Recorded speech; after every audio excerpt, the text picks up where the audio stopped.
Queridos irmãos, mais uma vez sejam todos bem-vindos a essa manhã de domingo abençoada que reservamos para aprender um pouco mais da palavra de Deus. Nós estamos nessa manhã na nossa 12ª exposição bíblica, fazendo uso do tema O Deus Presente, e o subtema desta manhã é o Deus que reúne e transforma seu povo. O Deus que reúne e transforma seu povo. Reunir os povos tem sido um dos grandes desafios da própria humanidade. Na realidade, historicamente, é possível percebermos que nós estamos muito mais separados do que unidos. Nós estamos separados, por exemplo, por classes sociais, em alguns contextos culturais, por castas, por cor, por raça. E necessariamente na cultura brasileira, nós protagonizamos em décadas passadas uma forte segregação racial. Nós aqui no Brasil vivemos um período escravagista muito grande, muito forte, que marcou negativamente a nossa história. Nós éramos divididos entre brancos e negros e índios ou nativos. Os europeus que chegaram aqui no Brasil, por ter uma tonalidade de pele diferente, acreditavam que eram de uma ordem superior. Os negros eram trazidos da África nos chamados navios negreiros. Muitos deles morriam a caminho, não conseguiam chegar. Morriam de doenças, de pestes, dentro dos porões fétidos dos navios que aqui abarcavam, ancoravam. Alguns morriam de banzo, um profundo sentimento de saudade da terra que eles foram arrancados e trazidos para cá. E trazidos para cá moravam em senzalas. Entendiam os brancos que os negros não tinham alma, por exemplo. Entendiam os brancos que os negros não eram considerados gente. Na realidade, eles eram tratados como animais, acorrentados, comendo e vivendo de forma sub-humana. Mas isso não foi um privilégio negativo apenas do Brasil. Parte da Europa, o Reino Unido, a Inglaterra, por exemplo, que tinham colônias na África, escravizou muitos dos negros africanos. De maneira que nós sempre nos dividimos. Quando você faz uma viagem mais longa no túnel do tempo, e chegamos, por exemplo, nos dias de Jesus, o mundo também era dividido entre judeus, gentios ou bárbaros, entre aqueles que faziam parte do Império Romano e daqueles que não faziam parte do Império Romano, e assim as pessoas sempre foram se dividindo dessa forma. A grande questão é que a proposta do Evangelho é totalmente diferente. Deus, ele reúne os povos, mas também transforma o seu povo. A proposta do Evangelho é trazer pessoas de todas as tribos, raças e nações, que apesar de ter suas diferenças evidenciadas, se curvam diante de um único Deus, formam um único povo, porque por Cristo foi restaurado. Eu quero compartilhar com os irmãos nessa manhã o texto de Efésios, capítulo 2, a princípio, nós vamos caminhando no 3 e provavelmente chegaremos no 4 também, em algumas partes. Capítulo 2, a partir do verso 1, nós vamos encontrar Paulo apresentando o homem, o ser humano no seu estado pré-cristão, antes de converter-se. A sua depravação moral, a sua morte espiritual. E quando Paulo escreve esse texto, inspirado pelo Espírito Santo, nós começamos então a entender por que os homens estão separados. Mas em seguida, no mesmo capítulo 2, nós vamos ver a proposta de Cristo em unir os povos em um único povo, ou unir as pessoas em um único povo. Portanto, leamos juntos Efésios capítulo 2, a partir do verso 1. Ele vos deu vida, estando vós mortos em vossos delitos e pecados, nos quais andastes outrora segundo o curso deste mundo, segundo o príncipe da potestade do ar, do espírito que agora atua nos filhos da desobediência, entre os quais também todos nós andávamos outrora, segundo a inclinação da vossa carne, fazendo a vontade da carne e dos pensamentos. E éramos por natureza filhos da ira, como também os demais. Até aqui, perceba que o que Paulo apresenta nestes versos que lemos é uma humanidade totalmente destituída de Deus. É uma humanidade totalmente caída em seus delitos e pecados. É interessante porque o apóstolo Paulo inicia o capítulo 2, verso 1 com vós, e vos deu vida, estando vós em vossos delitos e pecados. Esse vós aqui aponta que Paulo está falando para alguém, está se referindo a alguém. Vocês estão mortos em vossos delitos e pecados. Vocês estão mortos, não há vida espiritual em vocês. Mas o interessante é que quando chega no verso 3, Paulo diz, entre os quais também todos nós. Paulo parte do vós para o nós, de maneira que ele se refere primeiro aos seus leitores, os irmãos da igreja de Éfeso, e em seguida ele se inclui. De maneira que Paulo está dizendo, olha, outrora, antes de conhecermos a Cristo, essa era a nossa condição. A teologia vai chamar isso aqui de depravação. Depravação total ou a depravação generalizada. Ou seja, o homem, ele é totalmente incapaz de voltar-se a Deus por ele mesmo, uma vez que ele é morto espiritual. Quando você percebe, analisa de maneira mais profunda o que o apóstolo Paulo está dizendo aqui, no que diz respeito à depravação de todos os seres humanos, porque todos pecaram, você compreende por que é que nós vivemos separados. Porque que um sempre acha que é maior do que o outro. Porque que um povo acha que é maior do que o outro e tenta oprimi-lo, escravizá-lo, a ponto de tirar, ou com o desejo de tirar algum proveito dessa submissão que eles impõem àquele que é considerado mais fraco. Alguns estudiosos, filósofos, na realidade, alguns ateus famosos no mundo, têm atribuído às guerras a briga religiosa. Eles dizem que a religião é o grande provocador das guerras entre os homens.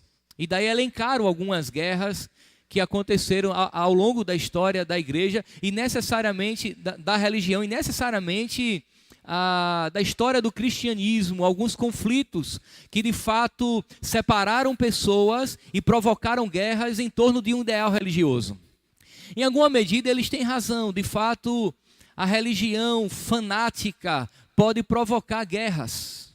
Por exemplo, entre cristãos e muçulmanos, ou muçulmanos e cristãos, houve as cruzadas na história da igreja, em que os cristãos, na época, os cristãos católicos avançaram no mundo muçulmano querendo conquistar. É bem verdade, isso aconteceu. Contudo, o que eles não compreendem e talvez não aceitem é que as guerras que envolveram esse conteúdo religioso causou muito menos estrago do que as guerras ideológicas provocadas por movimentos antirreligiosos. O nazismo, por exemplo, apesar de haver dentro da Alemanha na época um grupo de cristãos que acreditava que o nazismo iria redimir o cristianismo, coisa contraditória, não é? Na realidade, o nazismo era um movimento anticristão e que só de judeus levou à morte 6 milhões. E fez separação por uma loucura etnocêntrica de Adolf Hitler ou o Reich e aqueles que lhe seguiam. A Alemanha nazista, ela entendia que era de uma raça superior aos demais, a raça ariana. Não foi por motivações religiosas. O stalinismo, por exemplo, na antiga União Soviética, com seus pressupostos marxistas, que também é anticristão, promoveu guerras. Então não é apenas o conteúdo religioso que separa as pessoas. Os ideais anticristãos separam muito mais e provocaram muito mais derramamento de sangue, principalmente no século XX, considerado o século que houve o maior derramamento de sangue na história.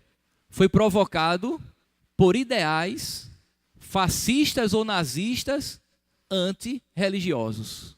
A guerra do Camboja, por exemplo, derramou sangue à torta e à direita e não tinha ideais religiosos. A grande questão é que um homem no seu estado de depravação, de morte espiritual, sendo guiado pelos seus próprios pensamentos, pelo príncipe da potestade do ar, ele tem dificuldade de viver bem com o outro, de considerar o diferente. E o desejo dele é dominar e declarar sua supremacia em detrimento do outro. Ele perde a harmonia. Se não há harmonia com Deus, não pode haver harmonia entre os seres humanos. Impossível. Qual é a proposta de Deus para resolver esse problema?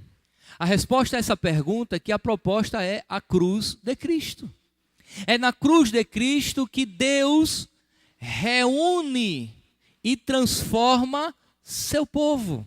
Portanto, agora eu quero lhe convidar a ler os versos de 4 a 10 e em seguida a partir do verso 11. Mas vamos ler o verso 4 do capítulo 2 de Efésios.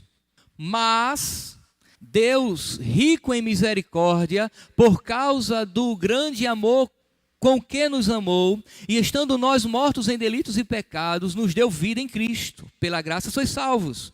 E juntamente com Ele nos ressuscitou e nos fez assentar em lugares, ou nos lugares celestiais em Cristo Jesus, para mostrar nos séculos vindouros a suprema riqueza da sua graça, em bondade para conosco, em Cristo Jesus. Pela graça sois salvos, mediante a fé, e isso não vem de vós, é dom de Deus, não de obras, para que ninguém se glorie. Pois somos feituras dele, criados em Cristo para boas obras, as quais Deus de antemão preparou para que andássemos nelas. Perceba que no verso 4, a primeira palavrinha faz toda a diferença no texto. Dos versos de 1 a 3, Paulo está falando de uma humanidade caída, nos seus delitos e pecados, depravada, distante de Deus. E o pecado responde o porquê tanta tragédia, o porquê tanta segregação. Mas no verso 4 tem um mas, que faz toda a diferença. O mas aqui faz um contraste, porque agora Paulo vai falar da ação da graça de Deus em transformar tais indivíduos em uma nova criatura. Mas Deus, que é rico em misericórdia, por causa do grande amor com que nos amou, estando nós mortos, nos deu vida junto com Cristo. A ação da graça de Deus na vida de pecadores gera vida onde até então só havia morte. E agora, no verso 10, Paulo deixa claro que Deus está promovendo em Cristo uma nova criação. Pois somos feitura dele, criados em Cristo para as boas obras, as quais Deus de antemão preparou para que andássemos nela. O que é que Paulo está dizendo, irmãos? Que agora Deus está criando uma nova sociedade. Há um povo criado por Deus. a um povo que Deus está separando, que Deus está reunindo e transformando para si.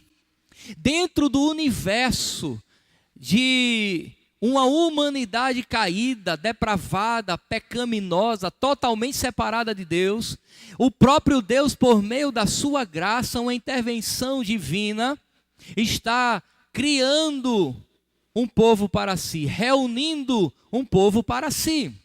E daí agora, você entende que se Deus está reunindo um povo para si em Cristo, esse povo agora é uno, é o povo de Deus.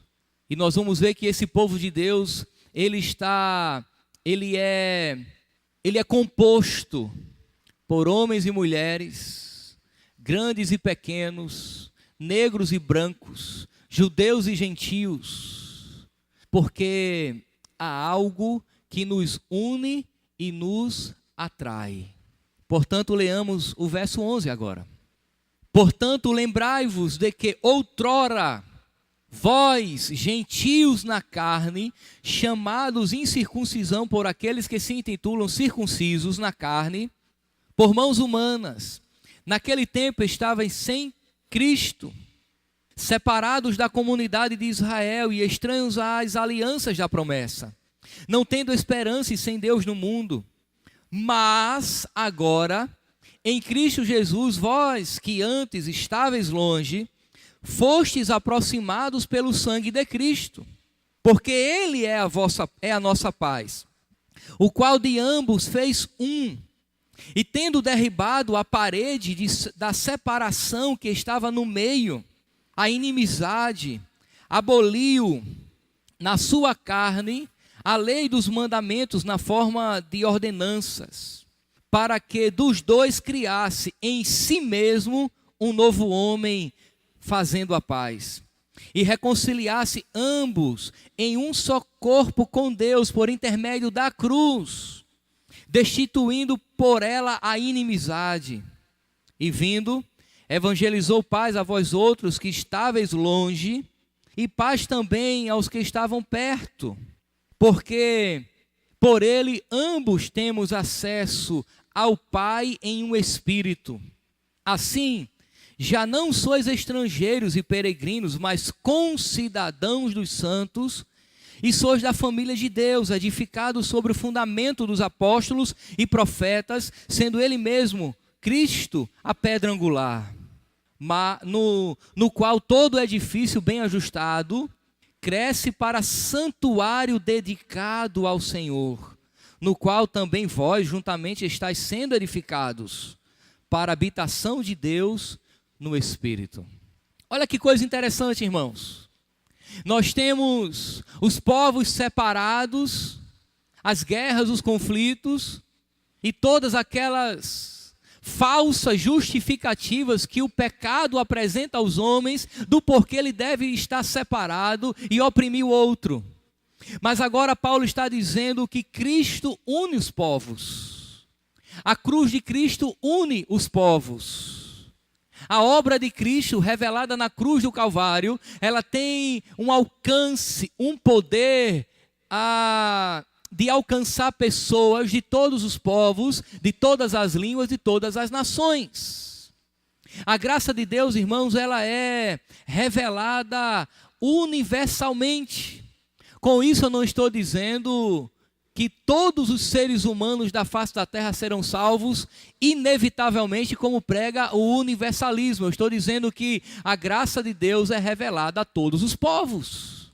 E Paulo faz necessariamente aqui uso de judeus e gentios, que no texto ele chama os gentios de incircuncisos e os judeus de circuncisos. Todo aquele que não é judeu é gentio. Os gentios não conheciam o pacto da aliança, que era chamado de circuncisão, que era um corte no prepúcio do órgão genital masculino, dado em todo judeu ao 8º dia de nascimento. Era a marca, o selo da aliança, do pacto. Aos judeus Deus deu o selo da aliança, Deus deu a lei, Deus deu as promessas, e os profetas. E o Messias também viriam dos judeus ou dos circuncisos.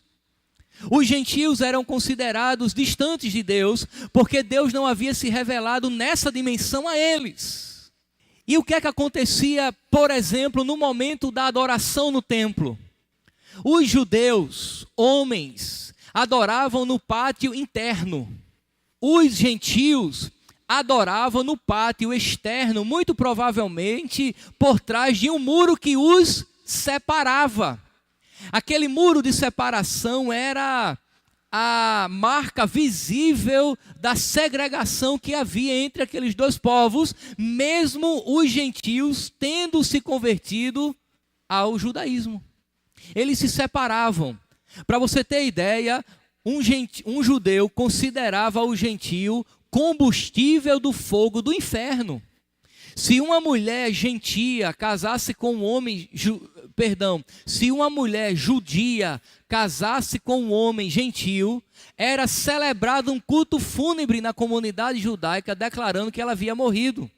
Se um homem judeu casasse com uma mulher gentia, de igual forma era celebrado um culto fúnebre, declarando que ele morreu para aquela comunidade e era totalmente desprezado pelos pais, pela família e pela comunidade. Havia de fato uma grande separação. Mas agora, Paulo está dizendo que em Cristo, vós que andavas longe, fostes aproximados pelo sangue de Jesus.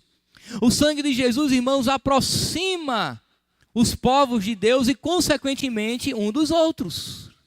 Verso 14 diz: porque Ele é a nossa paz, o qual de ambos fez um, e tendo derribado a parede de separação que estava no meio, a inimizade, aboliu na sua carne a lei dos mandamentos na forma de ordenanças, para que dos dois criassem em si mesmo um único homem, fazendo a paz. A cruz de Cristo, irmãos, ele une os povos e promove a paz. Nós não iremos unir os povos por meio da política. A política não é redentora. O Estado não tem a capacidade de promover a paz que o mundo tanto espera e anseia. Nós não podemos atribuir ao Estado aquilo que só Deus, por meio do sangue e o sacrifício de Cristo na cruz, promove. O Estado não pode redimir o homem. O Estado não pode criar uma nova humanidade. Atribuir isso ao Estado é o que alguns estão chamando de idolatria estatal. É dar ao Estado o poder e a capacidade de intervir de maneira tão absurda na sociedade humana que ela tem o poder de redimir. E não tem. O capitalismo não fez nem nunca fará. O regime socialista ou marxista, com seus ideais, também não tem condições de fazer. Porque só Deus pode redimir o homem a ponto de unir os povos em torno de si, promovendo a paz entre um e o outro. Só a cruz de Cristo, irmãos, pode aglutinar as pessoas em torno de si, transformando-os em um novo povo, uma nova criatura, uma nova criação de Deus. É Deus quem promove a paz entre os povos. Mas ninguém. O que é que nós temos aqui agora? Nós temos o apóstolo Paulo deixando claro aos seus leitores da época e a nós também, no aqui e agora, que Deus em Cristo está formando uma nova sociedade. Um novo povo, a sociedade dos remidos, a sociedade daqueles que foram chamados para perto porque estavam longe. Deus está juntando judeus e gentios em um único povo, e agora não há judeus nem gentios, agora há o povo de Deus, que Paulo vai chamar de edifício de Deus. Paulo vai usar aqui uma figura arquitetônica, vamos dizer assim, uma linguagem dentro da arquitetura. No verso 19, ele diz que já não sois estrangeiros e peregrinos, é uma referência aos gentios, mas concidadão cidadãos dos santos e sois da família de Deus. Olha só a figura agora. Edificados. Paulo está pensando na construção civil. Edificados sobre o fundamento dos apóstolos e profetas, sendo ele mesmo Cristo a pedra angular. Paulo está dizendo, olha, vocês agora, tanto quanto os outros, estão edificados e o fundamento, o alicerce é os profetas, são os apóstolos.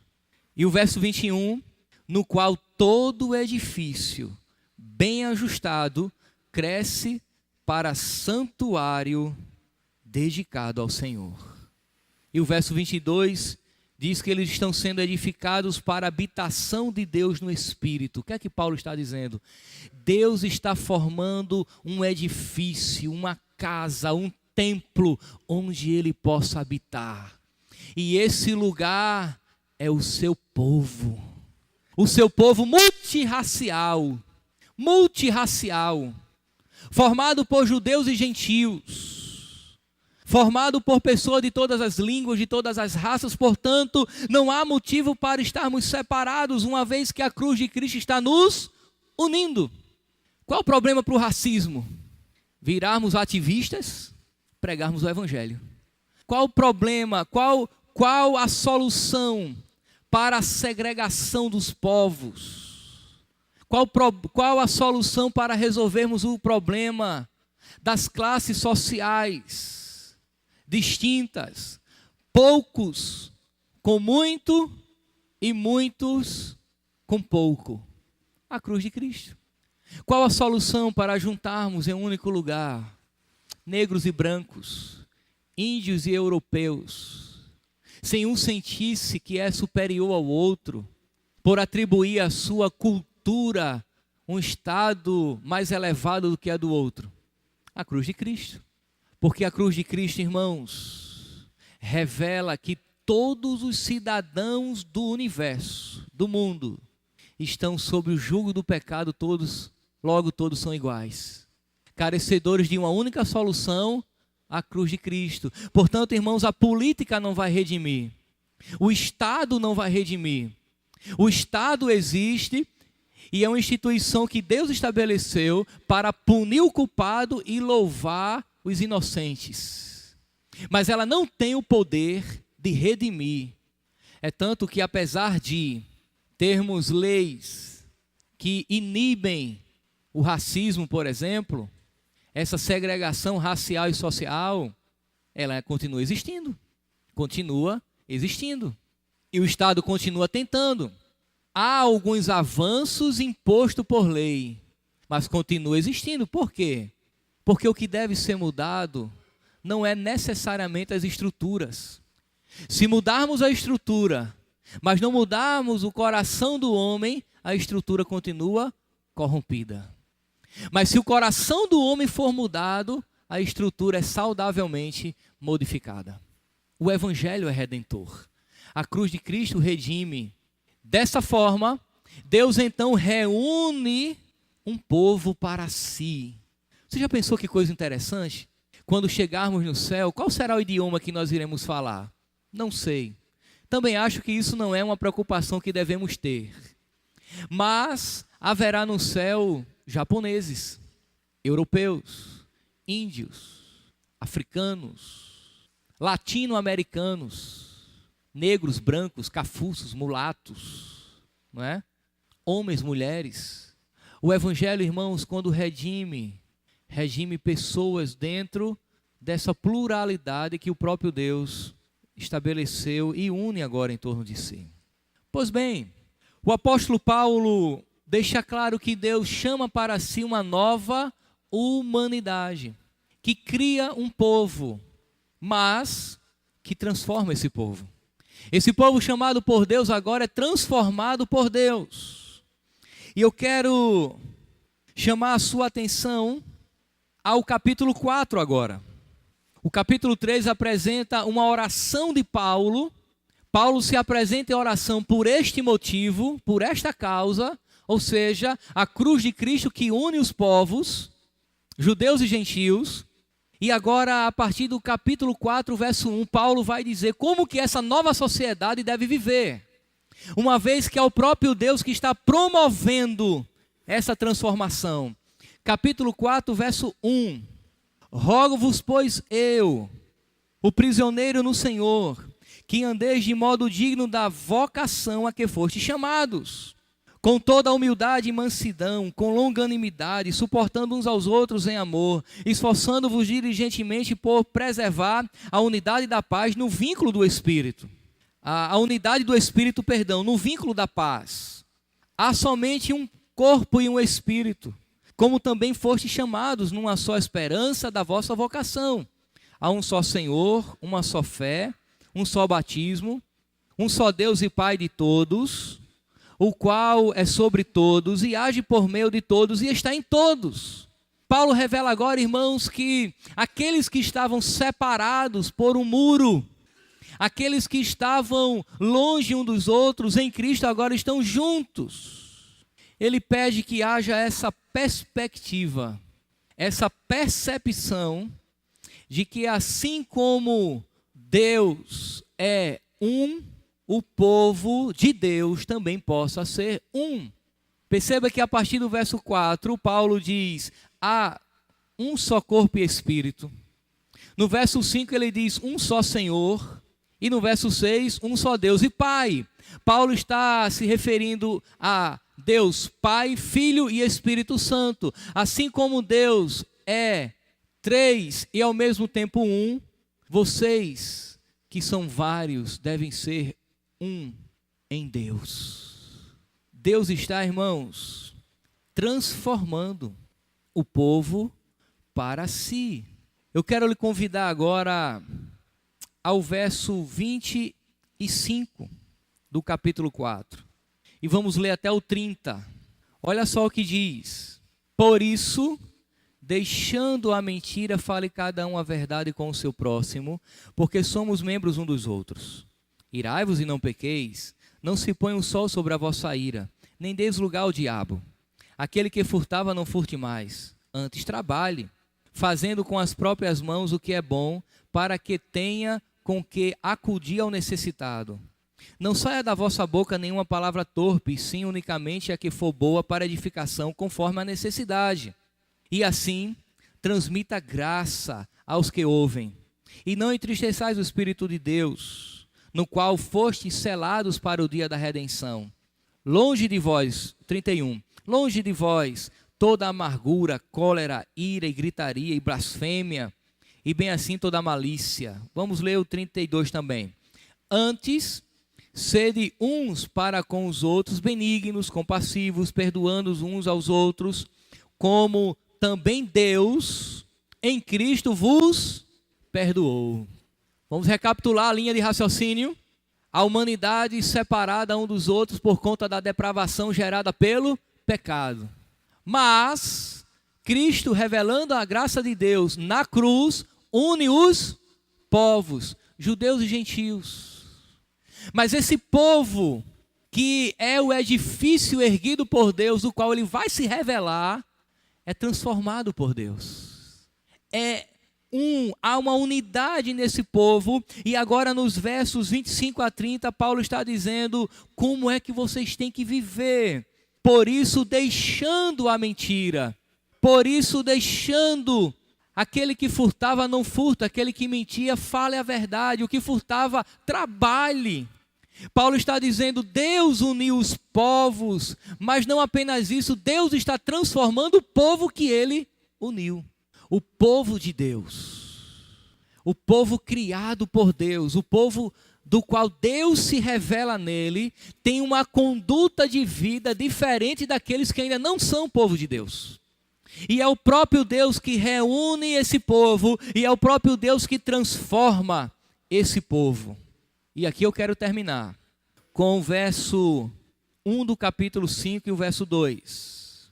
Olha só, a gente pode até avançar um pouco mais no capítulo 5.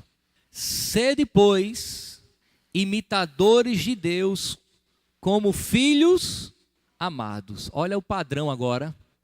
Esse povo que Deus chamou, esse povo que Deus transformou, deve evidenciar essa transformação imitando o Deus que o chamou. É por isso que o apóstolo Paulo, no verso 1 do capítulo 4, diz: rogo-vos, pois eu, prisioneiro do Senhor, que andeis de modo digno da vocação a que fostes chamados. Que vocação é essa, irmãos? A vocação aqui é a salvação. A vocação a que fostes chamados é a salvação. Deus nos chamou à salvação e eu tenho que viver de modo digno desta salvação. E Paulo, a partir do capítulo 4, está dizendo como é viver de modo digno. A vocação do qual nós fomos chamados. E viver de modo digno a esta vocação é imitar a Deus. Você que é pai ou mãe, já percebeu que o seu filho imita você? Principalmente na primeira infância, quando ele é criança. Se for menina, ela quer calçar os sapatos da mãe, usar o batom, usar a bolsa, a roupa.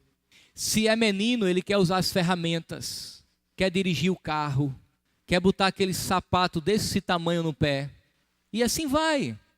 Porque o filho naturalmente imita o pai. E o que Paulo está dizendo é: imitemos a Deus que é Pai como filhos amados. A partir do verso 3, do 2, ele diz: andai em amor, como também Cristo nos amou e entregou a si mesmo por nós, como oferta e sacrifício a Deus em aroma suave. Mas a impudicícia e toda sorte de impureza ou cobiça nem sequer se nomeie entre vós, como convém aos santos. E daí Paulo continua até o verso 10, dizendo como é que os santos devem fugir da impureza, da imundícia, da idolatria, do pecado, a fim de viver uma vida que corresponde àqueles que Deus chamou para ser seu povo. Pois bem, irmãos, estávamos mortos em nossos delitos e pecados. Deus nos ressuscitou formando um povo que revela uma unidade em meio à diversidade, mas esse povo está unido por meio do elo da cruz de Cristo. Esse povo é um povo restaurado por Deus, transformado por Deus, e agora, irmãos, nós temos o dever de viver uma vida diferenciada. Quem mentia, fala a verdade. Quem roubava, abandone. Trabalhe, é o que Paulo diz, trabalhe, não saia da vossa boca nenhuma palavra torpe, mas o que servir para a edificação, porque aquele que se diz povo de Deus e peca como antes, entristece o Espírito de Deus. Por isso o tema da nossa exposição nessa manhã, o Deus que reúne e transforma seu povo. Você foi transformado por Deus? Viva de acordo. Você é povo de Deus? Nós que somos povo de Deus, temos que ter um padrão de vida diferente. Pensar diferente. Agir diferente. Falar diferente. Apresentar-se no mundo com atitudes diferentes. Muito mais do que falar, nós temos que expressar a nossa fé em atitudes concretas, que revelam de fato que eu fui chamado para perto, que eu não estou mais do outro lado do muro, o muro foi derrubado, a cruz de Cristo nos uniu, e agora nós não somos povos separados, nós fazemos parte da família de Deus. E o mais extraordinário, irmãos, é que Paulo diz que Deus edificou esse povo, Deus criou esse povo para manifestar-se nele. Às vezes nós esperamos manifestações sobrenaturais, de maneira até que possamos ver, mas não há nada de mais sobrenatural do que compreender nas Escrituras que Deus está aqui e agora se manifestando nas nossas vidas, porque somos o seu povo, a habitação do seu Espírito. A grande questão é que nem sempre nós temos essa compreensão, mas agora sabemos que a Bíblia diz que Deus edificou um povo para si, se manifesta nele. Você, como povo de Deus, como é que você tem vivido? Ou como você pretende viver? Essa reflexão eu quero que você leve para casa e entenda que você tem que imitar a Deus como filho amado, porque Ele é o padrão para os seus filhos. e é a Ele que temos que imitar. É no padrão de Deus que nós temos que viver, apresentando-nos ao mundo com uma ética cristã. É enxergar o mundo, irmãos, que está em nossa volta a partir de uma cosmovisão cristã. Cosmovisão é a maneira com que enxergamos o mundo em nossa volta. Se colocarmos nos nossos olhos as lentes do mundo, nós temos uma visão. Se nós colocarmos em nossos olhos as lentes do Evangelho, do cristianismo, nós teremos uma visão totalmente diferente. Como é que você enxerga o trabalho, a família, a igreja? Como é que você enxerga o mundo que está à sua volta? Deus chamou um povo para si, transformou, mas não os tirou do mundo. Pelo menos ainda. Foi o que Jesus disse: Senhor, eu não oro para que os tire do mundo, mas para que os proteja. Até o dia do Senhor vem nos buscar no mundo que nós vamos viver, sem desfrutar do sistema de pecado que Ele apresenta. A grande questão é como eu, que sou povo de Deus e transformado por Ele, vou me apresentar em um mundo separado, em um mundo fragmentado por ideologias, por classes sociais, um mundo onde se revela o pecado. Como eu vou me apresentar? O chamado para você nessa manhã é para que você possa ser um imitador de Deus, como filho amado, uma vez que Deus se revela em nós, que somos o seu edifício, a sua casa, o seu templo, o seu tabernáculo, o povo criado para Ele. Amém, amado? Vamos orar ao Senhor. Querido Deus, nós te louvamos por tua graça, Pai, e queremos render louvores ao Senhor, porque tu és poderoso e estás aqui em nosso meio.